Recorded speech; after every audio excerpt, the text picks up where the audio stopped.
এ নওজোয়ান তরুণেরা, যুবকেরা, শোনো শোনো শোনো, পৃথিবীর বুক থেকে আমরা বিদায় নিয়ে চলে যাব। আল্লাহ রব্বুল আলামিনের ডাকে সাড়া দিয়ে আমাদেরকে চলে যেতে হবে।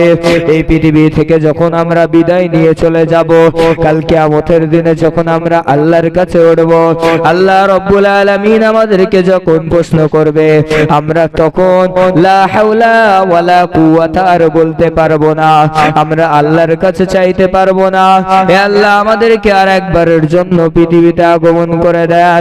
আল্লাহ রব্বুল আলামিন তখন বলবে, আর হবে না, আর হবে না, তোমাদের যে মেয়াদ ছিল, তোমাদের যে সময় ছিল, তোমরা সেই সময়কে পার করে দিয়েছো।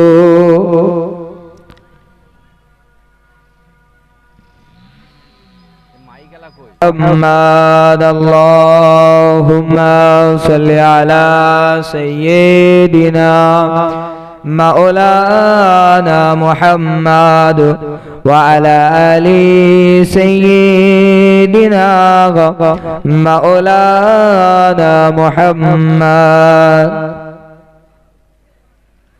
হে মুরব্বায়ানে কেরাম,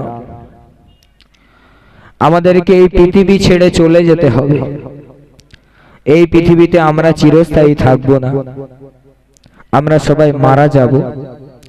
আমাদেরকে এই পৃথিবীর মায়া, মাহাব্বত সবকিছু ছিন্নতা দিয়ে চলে যেতে হবে। আল্লাহ পাকের ডাক চলে আসবে, আমরা মাইয়িত হয়ে যাব, কবরের মধ্যে চলে যাব, কিয়ামত সংগঠন হবে। কিন্তু মারা যাবার পর থেকে নিয়ে কিয়ামত পর্যন্ত আমাদেরকে বহু প্রশ্নের শিকার হতে হবে। এক গহীন রাতে রাসূল সাল্লাল্লাহু আলাইহি ওয়াসাল্লাম ঘুমন্ত অবস্থায় দুইজন ব্যক্তি এলেন রাসূলুল্লাহর গবল দাবাই করে নিয়ে। গবল দাবাই দুইজন ব্যক্তি এলো, রাসূলুল্লাহকে দুই হাত ধরে নিয়ে একটি ময়দানে চলে গেল। রাসূলুল্লাহ যখন একটি ময়দানে চলে গেল, রাসূলুল্লাহ ওই দুইজন ব্যক্তিকে জিজ্ঞাসা করতে লাগলেন, হে তোমরা কারা, আমাকে কোথায় নিয়ে এসেছো? রাসূলুল্লাহর প্রশ্নের জবাব দেয় না। এমন সময় রাসূলুল্লাহ সাল্লাল্লাহু আলাইহি ওয়াসাল্লাম একটা ময়দানে পৌঁছে গেলেন। ময়দানে গিয়ে দেখতে পেলেন একজন ব্যক্তিকে বসিয়ে রাখা হয়েছে, আর সেই ব্যক্তিটার গালের সামনে একটি ধারালো কাঁচি নিয়ে অপর একজন ব্যক্তি দাঁড়িয়ে আছে। রাসূলুল্লাহ দেখতে পেলেন, নিজে চোখ দিয়ে দেখছেন। রাসূলুল্লাহ সাল্লাল্লাহু আলাইহি ওয়াসাল্লাম তিনি নিজে চোখ দিয়ে দেখেন দাঁড়িয়ে থাকা ব্যক্তিটা বসে থাকা ব্যক্তির গালটা আস্তে আস্তে কাটে, ডান সাইডে কাটতে থাকে, মুখ থেকে নিয়ে কানের লতি পর্যন্ত, আবারও দ্বিতীয় কানের থেকে নিতে কাটতে থাকে, গাল থেকে কানের লতি পর্যন্ত। এমন সময় রাসূলুল্লাহ আরো দেখতে পেলেন, যখন তার ডান সাইডের গালটা কাটা হয়ে গেল, আবার যখন বাম সাইডের গালটা কাটতে শুরু করলো, পুনরায় তার ডান সাইডের গালটা হুবহু আগের মতো হয়ে গিয়েছে। রাসূলুল্লাহ সাল্লাল্লাহু আলাইহি ওয়াসাল্লাম তাদেরকে জিজ্ঞাসা করলো, হে যুবক, বলো বলো বলো, এই যে ব্যক্তিটার গাল কাটা হচ্ছে, এই ব্যক্তিটাকে? রাসূলুল্লাহর প্রশ্নের উত্তর দিলেন না। একজন ব্যক্তি রাসূলুল্লাহকে, দুইজন ব্যক্তি এসে রাতের বেলা গবল দাওয়াই নিয়ে এক জায়গায় মাঠে গেল। মাঠে যাওয়ার পরে রাসূলুল্লাহকে দেখানো হচ্ছে কি একজন ব্যক্তি বসে আছে আর একজন ব্যক্তি দাঁড়িয়ে আছে।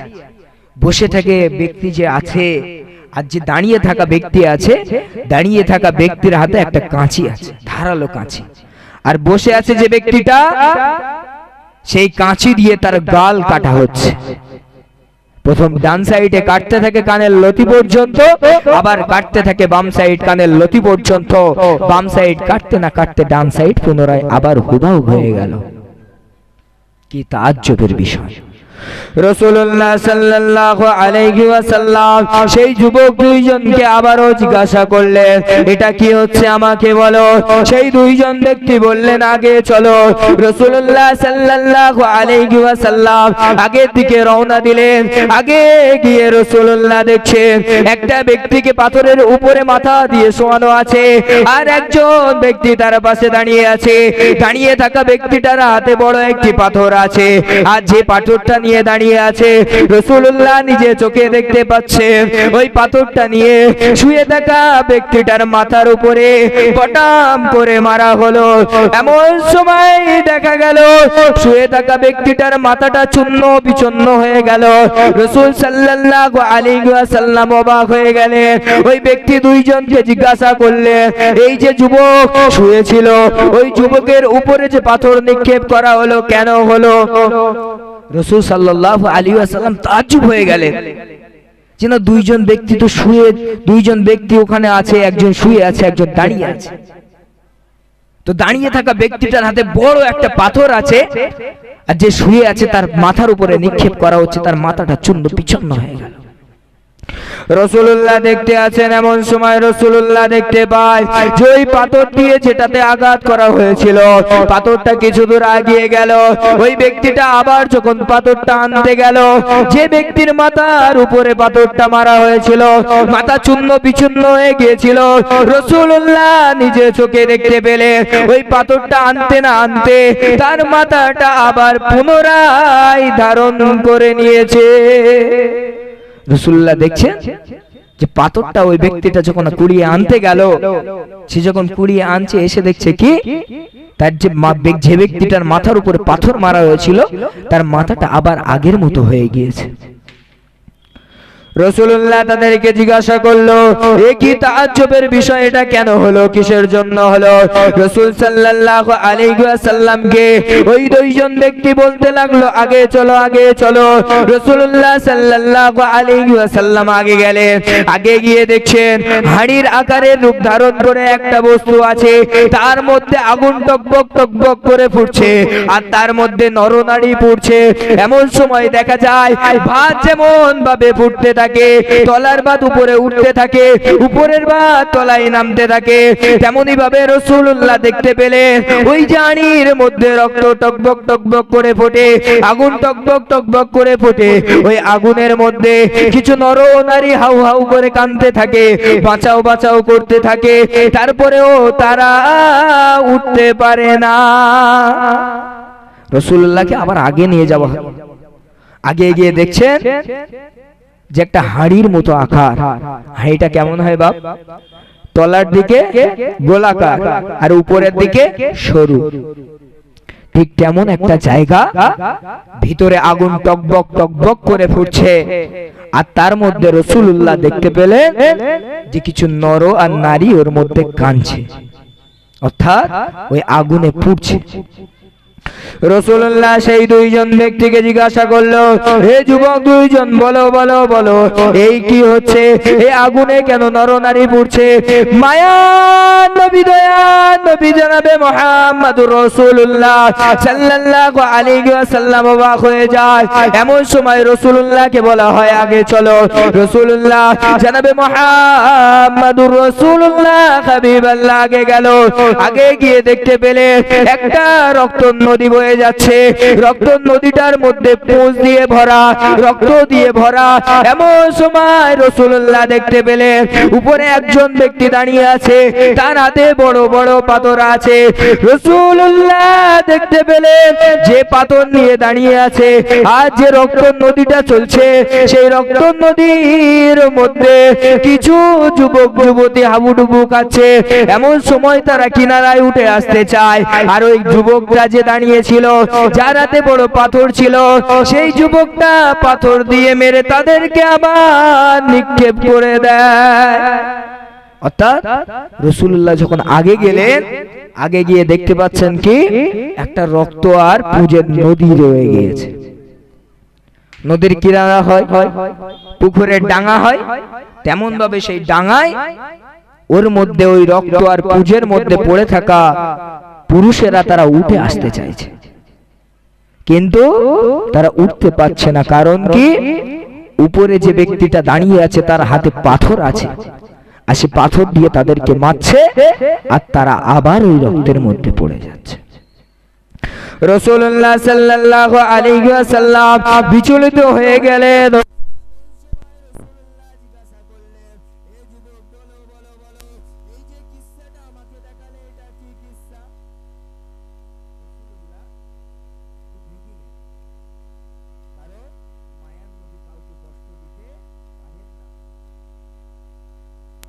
যখন দেখছে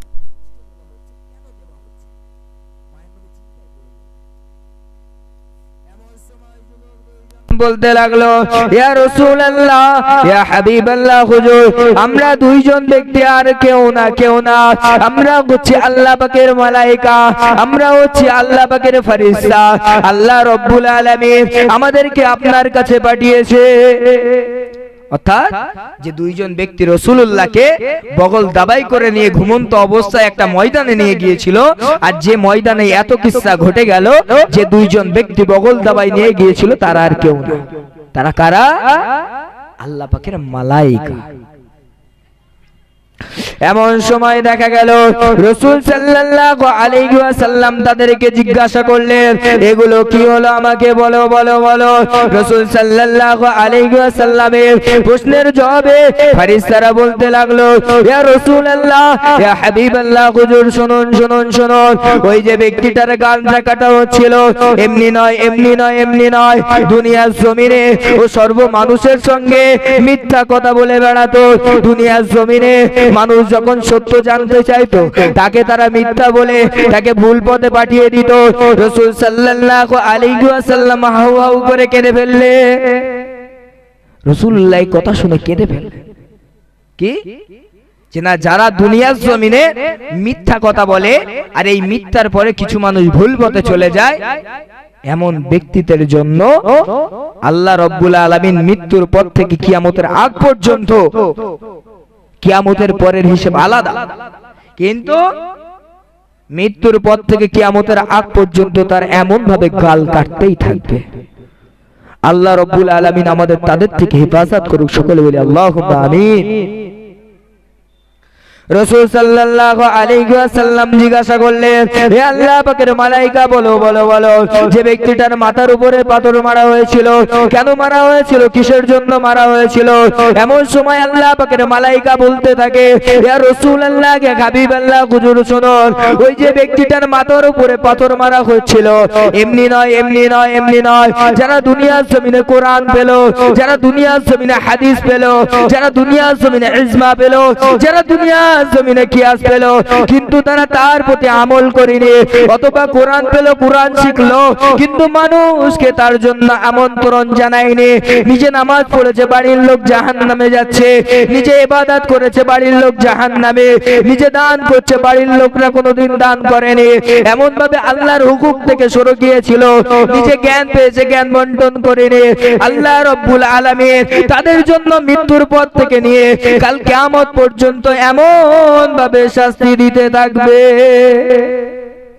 অর্থাৎ যারা দুনিয়ার জমিনে জ্ঞান পেল কিন্তু বন্টন করলো না, যারা দুনিয়ার জমিনে কোরআন পেল, হাদিস পেল, আমল করলো না, তারা মৃত্যুর পর থেকে নিয়ে কাল কিয়ামত পর্যন্ত আল্লাহ রাব্বুল আলামিন তাদের সাথে এই সুলুক করতে থাকবে। রাসূল সাল্লাল্লাহু আলাইহি ওয়াসাল্লাম তাদেরকে আবারো জিজ্ঞাসা করলো, বলো ওই যে আগুনের মধ্যে নরনারী পড়েছিল, কেন ছিল, কিসের জন্য ছিল? আল্লাহ পাকের মালায়েকারা বলতে থাকে, ইয়া রাসূলুল্লাহ, ইয়া হাবিবাল্লাহ, হুজুর শুনুন, যারা দুনিয়ার জমিনে ব্যভিচারী করে বেরিয়েছে, যারা দুনিয়ার জমিনে জিনা করে বেরিয়েছে, যারা দুনিয়ার জমিনে বেপর্দায় ঘুরে বেরিয়েছে, রাস্তা দিয়ে মেয়েরা যায় বেপর্দা দিয়ে, স্কুলে যায় বেপর্দা দিয়ে, ইউনিভার্সিটিতে যায় বেপর্দা দিয়ে, কলেজে যায় বেপর্দা দিয়ে, এমন মেয়েদের জন্য, এমন পুরুষদের জন্য যারা নিজের নফসকে কন্ট্রোল করতে পারেনি, যারা নিজের চরিত্রকে ভালো করতে পারেনি, তাদের জন্য আল্লাহ রাব্বুল আলামিন মৃত্যুর পর থেকে নিয়ে কাল কিয়ামত পর্যন্ত তাদেরকে অমন ভাবে আগুনে পোড়ানো হবে। অর্থাৎ যারা দুনিয়ার জমিনে এলো কিন্তু জিনা বেবিচারের মধ্যে লিপ্ত হয়ে গেল, বেপর্দায় লিপ্ত হয়ে গেল, তাদের জন্য আল্লাহ রব্বুল আলামিন মৃত্যুর পর থেকে নিয়ে কিয়ামত পর্যন্ত এই সুলুক করতে থাকবে। রাসূল সাল্লাল্লাহু আলাইহি ওয়াসাল্লাম হাউ হাউ করে কাঁদতে থাকলেন, আমার উম্মতদের কি হবে, আমার উম্মতদের কি হবে। হে আল্লাহ পাকের মালাইকারা বলো বলো বলো, যে ব্যক্তিদেরকে রক্তের আগুনে রক্তের মধ্যে ফেলে রাখা হয়েছিল, রক্তের নদীর মধ্যে পড়েছিল, কেন ছিল, কিসের জন্য ছিল। এমন সময় রাসূলুল্লাহকে আল্লাহ পাকের মালাইকারা বলতে থাকলো, ইয়া রাসূল আল্লাহ, শুনুন শুনুন শুনুন, ওই যাদেরকে রক্ত নালার মধ্যে ফেলে রাখা হয়েছিল, যারা উঠতে চাইছিল কিন্তু তাদের উপরে পাথর দিয়ে মেরে ওই রক্তের নহরের মধ্যে ফেলে দেওয়া হচ্ছিল, তারা আর কেউ নয়, কেউ নয়, কেউ নয়, তারা হচ্ছে যারা দুনিয়ার জমিনে লোকের অন্নকে মেরে খেয়েছে, লোকের হককে মেরে খেয়েছে, সুদ খেয়ে বেরিয়েছে, ঘুষ খেয়ে বেরিয়েছে। তাদের জন্য আল্লাহ রব্বুল আলামিন মৃত্যুর পর থেকে নিয়ে কাল কিয়ামত পর্যন্ত তাদেরকে ওই রক্তপুঞ্জের নদীর মধ্যে ফেলে রাখা হবে। অর্থাৎ দুনিয়ার জমিনে ঘুষ খাও, দুনিয়ার জমিনে লোকের মালকে মেরে খাও, তোমার মসজিদের প্রথম কাতারে পড়া নামাজ আল্লাহ কখনোই কবুল করবে না। তুমি মসজিদের প্রথম কাতারে নামাজ পড়ে তুমি জান্নাত দাবি করতে পারবে না। তুমি যদি তোমার বোনের হক মেরে থাকো, তুমি যদি তোমার পিতা মায়ের হক মেরে থাকো, তোমার মতো সন্তান, তোমার মতো ভাই আল্লাহর কাছে গিয়ে মাথা উঁচু করে দাঁড়াতে পারবে না, পারবে না, পারবে না। হে চালতা বেরিয়ার জওয়ান যুবক তরুণ, শোনো শোনো শোনো, আল্লাহ রাসূল সাল্লাল্লাহু আলাইহি ওয়াসাল্লাম এমন সময় ঘুম ভেঙে গেল। ঘুম ভাঙার পরে আল্লাহ রাসূলের চোখে পানি দেখা যায়। আল্লাহ রাসূল সাল্লাল্লাহু আলাইহি ওয়াসাল্লাম সাহাবাদের সঙ্গে যখন আলোচনা করে, সাহাবাদেরকে বলতে থাকে, হে আমার সাহাবারা, শোনো শোনো শোনো, আমি রাসূলুল্লাহ জানিয়ে দিলাম তোমাদেরকে, তোমরা কিয়ামত নিয়ে ভাবো, তোমরা কিয়ামত নিয়ে ভাবো, তোমরা জাহান্নাম থেকে সতর্ক থাকো, তোমরা জাহান্নামের আযাব থেকে সতর্ক থাকো, কারণ জাহান্নামের আযাব এত কঠিন হবে তোমরা সইতে পারবে না, সইতে পারবে না, তোমরা সহ্য করতে পারবে না, সহ্য করতে পারবে না। আল্লাহ রব্বুল আলামিন মৃত্যুর পর থেকে নিয়ে তোমার সাথে এমন কষ্টের সুলুক করবে তুমি কখনো সহ্য করতে পারবে না। রাসূলুল্লাহ আমাদেরকে সচেতন করলেন, কি তোমরা কবরের আযাব থেকে ভয় করো, তোমাদেরকে হিসাব নেওয়া হবে। কবরের আযাব অনেক ভয়ানক, কিয়ামতের দিন যখন তোমাদের হিসাব নেওয়া হবে তোমরা কিচ্ছু করতে পারবে না। এমন সময় আল্লাহ রাসূলের সাহাবীরা দেখা গেল এক জায়গায় বসে আলোচনা করে। রাসূল সাল্লাল্লাহু আলাইহি ওয়াসাল্লাম তেমন সময় গিয়ে উপস্থিত হয়ে গেল। রাসূল সাল্লাল্লাহু আলাইহি ওয়াসাল্লাম তাদেরকে জিজ্ঞাসা করলেন, হে আমার সাহাবায়ে কেরামরা, বলো বলো বলো, তোমরা কি নিয়ে আলোচনা করছিলে? এমন সময় সাহাবায়ে কেরামরা বলতে লাগলো, ইয়া রাসূলুল্লাহ, ইয়া হাবিবাল্লাহ, হুজুর, আমরা কিয়ামত নিয়ে আলোচনা করছিলাম। সাহাবায়ে কেরামরা আলোচনা করছেন এক জায়গায়, রাসূলুল্লাহ সেই সময় পৌঁছে গিয়েছে, গিয়ে দেখছেন কি না আলোচনা করছে। রাসূলুল্লাহ জিজ্ঞাসা করলো, হে আমার বাবারা, তোমরা কি নিয়ে আলোচনা করছো? সাহাবায়ে কেরামরা বলছে, ইয়া রাসূলুল্লাহ, আমরা কিয়ামত নিয়ে আলোচনা করছি, কিয়ামত কবে হবে, কোন দিনে হবে, এই বিষয় নিয়ে আলোচনা করছি। রাসূল সাল্লাল্লাহু আলাইহি ওয়াসাল্লাম বলতে লাগলেন, কিয়ামত কবে হবে সুনির্দিষ্ট কোনো বিধি নাই, সুনির্দিষ্ট কোনো তারিখ নাই, সুনির্দিষ্ট কোনো মাস নাই, সুনির্দিষ্ট কোনো বছর নাই। আমার সাহাবায়ে কেরামরা শোনো শোনো শোনো, কিয়ামতের কটি বড় নিদর্শন বলে দেই। কিয়ামত তখনই হবে যখন ইয়াজুজ মাজুজ পৃথিবীর বুকে আগমন করবে। কিয়ামত তখনই হবে যখন কানা দাজ্জাল দুনিয়ার জমিনে আবির্ভাব হবে। কিয়ামত তখনই হবে যখন পৃথিবীর বুকেতে ঈসা আলাইহিস সালাতু ওয়াস সালাম আগমন করবে। কিয়ামত তখন হবে যখন মানুষের মধ্যে ফিতনা শুরু হয়ে যাবে। কিয়ামত তখন হবে যখন পুরো পৃথিবীটা অন্ধকারের ন্যায় ছয়ে যাবে, পশ্চিম দিক থেকে সূর্য উদয় হবে। অর্থাৎ কিয়ামত তখন হবে যখন ইয়াজুজ মাজুজ আবির্ভাব করবে, কানা ডানচোখ কানা দাজ্জাল আবির্ভাব করবে এবং 40 দিনের জন্য দুনিয়া অন্ধকার হয়ে যাবে। এবং বিশেষভাবে যারা বেঈমান থাকবে, যারা কাফের থাকবে, যারা নাফরমান থাকবে, ওই 40 দিনটা তাদের জন্য আযাবের শিকার হবে। আর যারা নেককার থাকবে, যারা আল্লাহ ওয়ালা থাকবে, তাদের একটু কাশি সর্দি হবে। আল্লাহ রাব্বুল আলামিন আমাদের সকলকে এই জীবনের সঠিক মূল্যায়ন করার তৌফিক দান করুক। সকলে বলি আল্লাহুম্মা আমিন। এই বলে আমার বক্তব্য এটি করছি। ওয়া আখিরু দাওয়ানা আলহামদুলিল্লাহি রাব্বিল আলামিন। আসসালামু আলাইকুম ওয়া রাহমাতুল্লাহ। দরুদ শরীফ পড়ি। আল্লাহ